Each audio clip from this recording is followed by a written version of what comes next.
Yes, we are breaking with convention, war, peace, and the presidency. We're here in Cleveland, Ohio, covering the Republican National Convention inside and out, from the streets to the suites to the convention floor.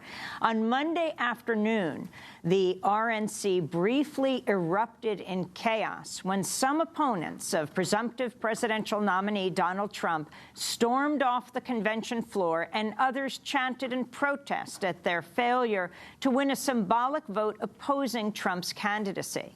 The high-profile floor fight pitted the Trump campaign and Republican National Committee leadership against a faction of delegates from the Never Trump movement, shattering any notion of a unified Republican Party. The anti-Trump forces wanted to change the party's nominating rules to allow delegates to support alternative Republican candidates over Trump. They rattled the Trump campaign and Republican leadership by producing signatures from a majority of delegates from 11 states and territories, far more than 7 jurisdictions needed to force an up or down vote on the convention's rules package. The delegates said the signatures qualified them for a roll call vote, a lengthy process that would allow every state to have their vote count. However, when the time came to present the proposed rules to the full convention, the Trump campaign and Republican Party leadership squashed the rebellious faction by instead opting for a voice vote, quickly declaring the opponents lacked enough votes. Pandemonium erupted on the floor, with shouts for a roll call vote being drowned out by Trump supporters chanting USA, USA. While Trump's detractors acknowledged they were unlikely to be able to vote down the rules, they say they were seeking a roll call vote to register their dissent over a Trump candidacy. Democracy Now!'s Dina Guzder filed this report. My name is Dane Waters. I'm co-founder of Delegates Unbound. I'm hopeful that the RNC will follow the rules like we follow the rules, and that the delegates will have the opportunity to vote their conscience. I mean, what's lost in a lot of this is who these delegates are. These delegates are everyday people, like Lori Hack from Arizona, mother of 3, who's coming here for the very first time. I mean, so most people aren't used to the type of intimidation that takes place. You know, we're hopeful that the Trump campaign will respect the delegates and not put too much pressure on them, but we've heard reports over and over again about the intimidation and the pressure, and we'll just see what happens. I mean, there are a lot of delegates out there who have pushed back on this, that are trying to show that they should be strong and push back. But I mean, it's a tough thing. I mean, this intimidation of these delegates has been ongoing and relentless. But the next thing that has to happen is that at the beginning of the rules report, then several of the delegations have to stand up and say, we make the following motion because we submitted so many signatures from so many states that there should be a roll call vote. Now, they could gloss over that. They can ignore those individuals, so that's the next interesting thing, whether they turn the microphones off or not. Or they could, I have no doubt in my mind that they're going to try to say that there's something wrong with the signatures, something wrong with the forms. And here's the thing. So many people signed that petition in the last 24 hours. This goes back to the overall theme, is that they're trying to keep the delegates silenced. Well, it's a fight for the heart and soul of the Republican Party and the heart and soul of this country. If Donald Trump has the support he says he does, and he wants to unify this party, then he just needs to say, hey, vote freely for me. My name's Sean Ireland. I'm a delegate from Texas, and right now we're trying to force a roll call vote on the rules. My name is Anthony Scanapiego. I'm a delegate to the convention from Putnam County, New York. What do you think about the delegates who are calling for a roll call vote right now? It's not going to happen. Rules were adopted. It's not going to happen. Mr. Lewandowski, what happened right now with the roll call vote? There is no roll call vote. The rules are up and down. It's all done. Those in favor of the rules package will say aye.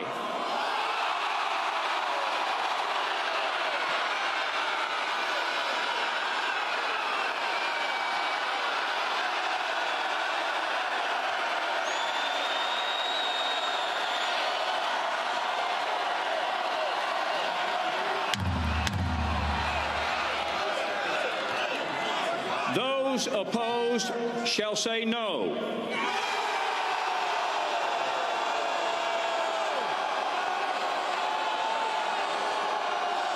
In the opinion of the chair, the ayes have it.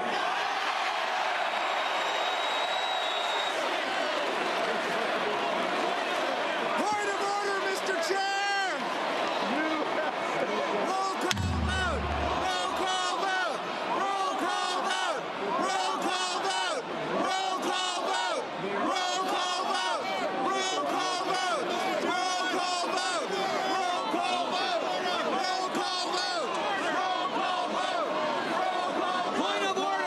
Is anybody seeking recognition?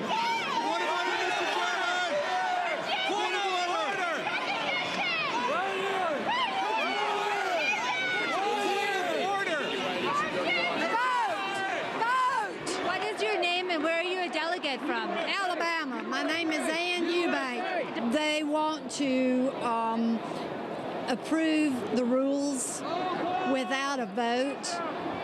The state of Alabama is not unanimous. The cruise people do not want the rules. We want to vote no because there's 4 or 5 in there that gives the RNC the power top down, and the Trump people and the RNC want the rule package as it stands. Why do you feel it's important that there is a roll call vote at this moment? There seems to be a lot of people chanting USA and in support of Trump.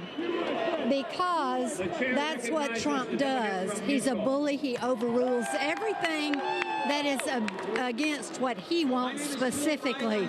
And we, the cruise people, want a voice. The chair recognizes the delegate from Utah.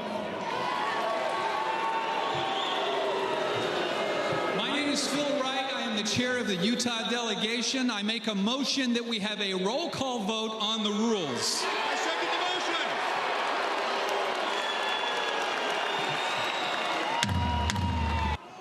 The Secretary received requests from a total of 9 states requesting a roll call vote on adoption of report on the Committee on Rules.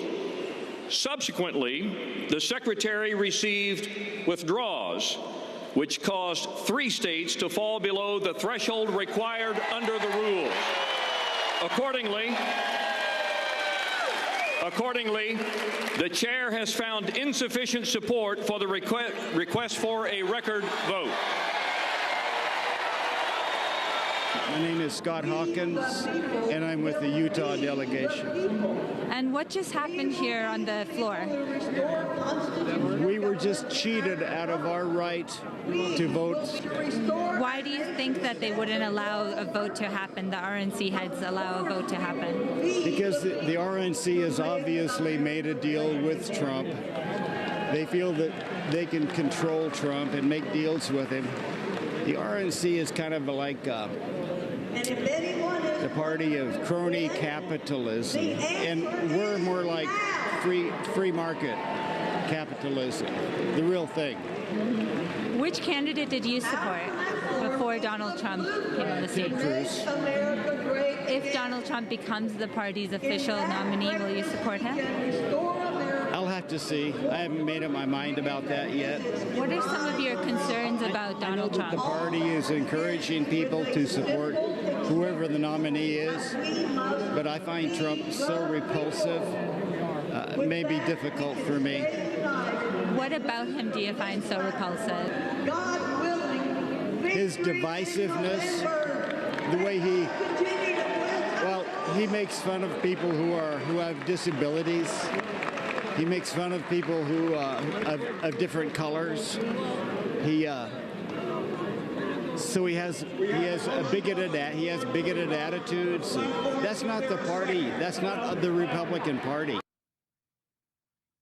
That was from the first night, the opening of the Republican National Convention here in Cleveland, Ohio.